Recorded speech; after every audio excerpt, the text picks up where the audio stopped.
கடலூரில் தொடர் செயின் பறிப்பில் ஈடுபட்டு வந்த நபரை காவல்துறையினர் தனிப்படை அமைத்து கைது செய்தனர். கடலூர் மாவட்டம் வேப்பூர் அடுத்த நல்லூரில் பெட்டிக்கடை நடத்தி வந்த மூதாட்டியிடம் சிகரெட் வாங்குவது போல் நடித்து கழுத்தில் அணிந்திருந்த 4.5 பவுண்ட் தங்க சங்கிலியை மர்ம நபர் திருடி சென்றுள்ளார். இதுகுறித்து காவல் ஆய்வாளர் ராமச்சந்திரன் மற்றும் உதவி ஆய்வாளர் பாக்கியராஜ் ஆகியோர் தலைமையில் தனிப்படை அமைக்கப்பட்டு விசாரணை நடைபெற்று வந்தது. இந்த தனிப்படை போலீசார் சிசிடிவி கேமராக்களை ஆய்வு செய்ததில் சந்தேகப்படும்படி இருசக்கர வாகனத்தில் சென்ற ஒரு நபரை கைது செய்து காவல் நிலையம் அழைத்து வந்து விசாரணை மேற்கொண்டனர். விசாரணையில் அந்த நபர் விருதாச்சலம் கல்லூரி நகரை சேர்ந்த கிருஷ்ணமூர்த்தி என்பதும் விருதாச்சலம் மணலூரில் தேவி என்ற மருந்தகம் நடத்தி வருவதும் தெரியவந்தது. மேலும் விசாரணையில் கடன் பிரச்சனையை சமாளிக்க திருட்டு சம்பவங்களில் ஈடுபட்டது தெரியவந்தது. தொடர்ந்து விசாரணையில் 3 வழக்குகளின் கீழ் நகைகளை பறிமுதல் செய்து நீதிமன்ற காவலுக்கு அனுப்பி வைத்தனர்.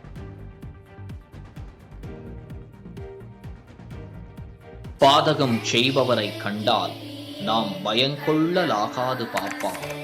மோதி மிதித்து விடு பாப்பா, அவர் முகத்தில் உமிழ்ந்து விடு பாப்பா.